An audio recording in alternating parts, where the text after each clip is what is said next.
Chapitre 12, troisième partie, c'est le cerveau qui domine le cœur et les émotions et les pulsions.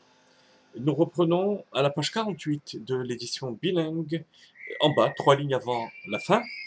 רק מפני שלא לא לבדו משפט המלוכה והממשלה בעיר, étant donné que l'âme animale n'est pas la seule à avoir d'impact et de domination sur la ville, la cité, rappelez-vous, la cité c'est le corps, אינו יכול להוציא תאוותו מכוח אל הפועל.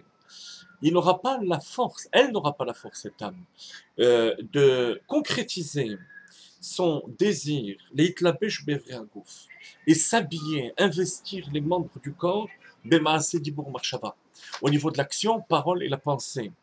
Mamash, concrètement. Ça veut dire que pas mamash, au niveau potentiel, elle est là, mais elle ne concrétise pas, elle ne peut pas se concrétiser parce que l'âme divine vient immédiatement la repousser.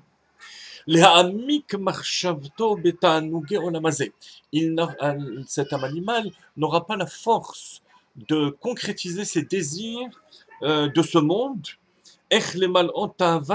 Comment remplir le désir de son cœur qui, alors attention, retenez bien ces 5 mots, apprenez-les par cœur, qui a moi chalit à la lèvre, car le cerveau, c'est le cerveau qui domine le cœur. Ça n'existe pas d'avoir des pulsions, d'avoir des émotions qu'on n'arrive pas à contrôler. Le cerveau, si on le veut, si on enclenche le mécanisme du cerveau, il est capable de dominer le cœur, ainsi que cela est rapporté dans Raya Mehemna, c'est un passage du Zohar, Parashat Pinchas. Et là, Admor HaZaken emploie 2 termes, Betol Dato, Veteva Yetzirato. Par nature, de manière innée, Betol Dato, et dans ce terme, vous allez voir tout de suite, il y a 2 aspects, Veteva Yetzirato, et dans la nature même de sa création. On raconte qu'un des célèbres chassides d'Admor HaZaken, Rabbi Moshe Maizlish, qui était extrêmement brillant, qui connaissait plusieurs langues, dont le français, avait été envoyé par Admor HaZaken pour espionner au compte du tsar chez Napoléon.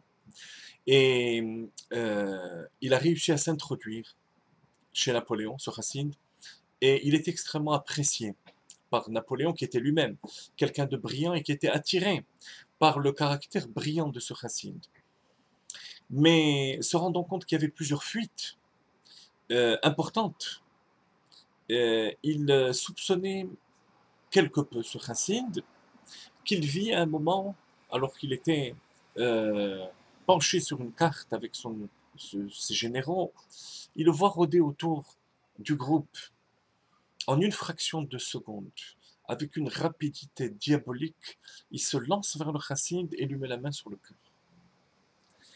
De manière à ce que, si son cœur ne battait pas avant, par peur et par angoisse, il n'aurait pas eu le temps de se mettre à battre. Et il se rendit compte qu'effectivement, le cœur ne battait pas spécialement fort. Ce qui veut dire que le chassid en question n'avait pas le cœur qui battait la chamade. Ça veut dire qu'il était là de manière sereine, et donc ses doutes disparus. Ce chassid raconta par la suite qu'au moment où Napoléon s'est lancé vers lui, il avait effectivement son cœur qui s'emballait de peur et d'angoisse d'être attrapé. Mais en une fraction de seconde, lorsqu'il vit Napoléon se lancer vers lui, il comprit son stratagème et arrêta, il fit cesser les battements de cœur. Comment? Parce que à ce moment-là, il se rappela de l'enseignement de son rabbi, d'Admor HaZaken, qui a moach chalit à la lèvre. Le cerveau domine le cœur.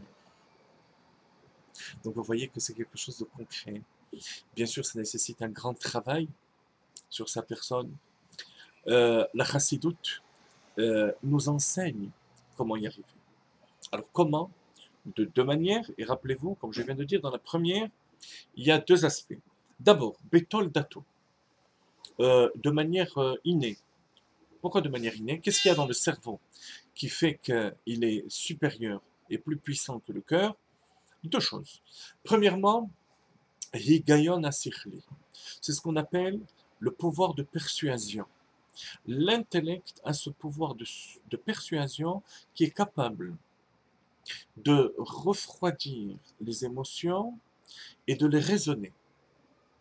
C'est l'aspect, on va dire, raisonnable de l'intellect, dans le sens littéral du terme. Et le deuxième aspect, toujours dans Bétol Dato, c'est le Koach HaRatzon. Il y a une force de volonté dans le cerveau supérieure aux émotions et aux pulsions. Voilà les deux premiers aspects du premier terme. Et ensuite, Teva Yetzirato, la nature même avec laquelle il a été créé, le cerveau, c'est qu'il est supérieur au cœur, qui est supérieur au foie. Le foie étant le siège des pulsions. C'est ce qui fait de l'être humain un melech, un roi. Parce que Moach, la première lettre c'est même, c'est le cerveau. Lève pour le cœur, la ment, et Chaf pour Kaved, le foie, ça nous fait melech, le roi. Or, le cerveau est créé physiquement au-dessus du cœur parce que spirituellement, il est supérieur. L'animal, lui, n'a pas cette chance puisque le cerveau, le cœur et le foie et les pulsions sont au même stade. Chaque être humain est capable, avec la volonté de son cerveau, de se dominer, et dominer le désir de son cœur, et ne pas assouvir les désirs de son cœur, au niveau de l'action, au niveau de la parole, ou au niveau de la pensée,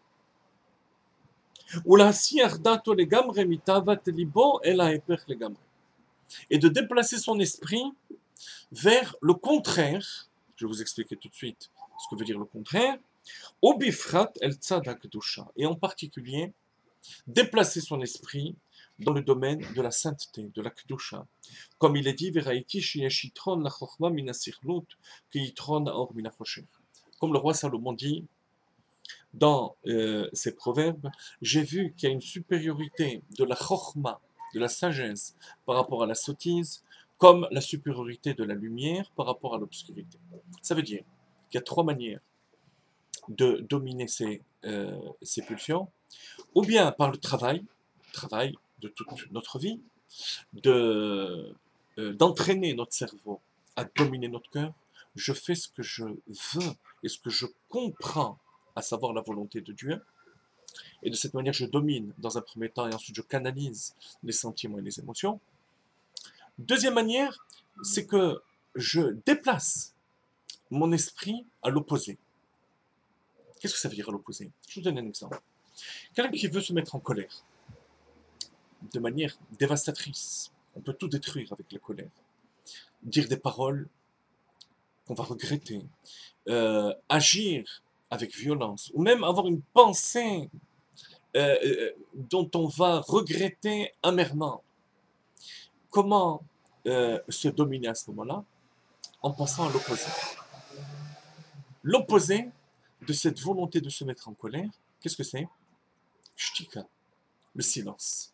Comme il est écrit dans Reshit Rochma, Sgula le karas, la sgula, le remède à la colère, c'est pas de parler calmement. Ce n'est pas a priori le juste milieu, non, le silence. Ensuite, c'est ce qu'Admorazaken appelle le heper, le contraire. Après, une fois qu'on aura rétabli l'équilibre, on pourra parler calmement, et on devra d'ailleurs parler calmement pour régler les comptes. Comme le Rambam dit, l'otisna est achicha bilvavecha. Ne haïs pas ton prochain dans ton cœur, mais si par la parole on règle les problèmes, c'est ce qu'il faut faire. Et d'ailleurs, le Rambam donne l'exemple d'une barre de fer qu'on a tordue dans un sens. Pour rétablir l'équilibre, il faut aller à l'opposé. Ça, c'est une deuxième méthode. Donc, la première méthode, le travail graduel, du cerveau qui domine le cœur. Deuxième méthode, le cerveau qui va dominer le cœur en passant à l'opposé, lorsque le cerveau va décider d'avoir une réaction opposée. Et troisième méthode, c'est en pensant à la Torah, en se disant des paroles de Torah, en se rappelant de la lumière de la Torah. Cette lumière va chasser l'obscurité et transformer l'obscurité en lumière.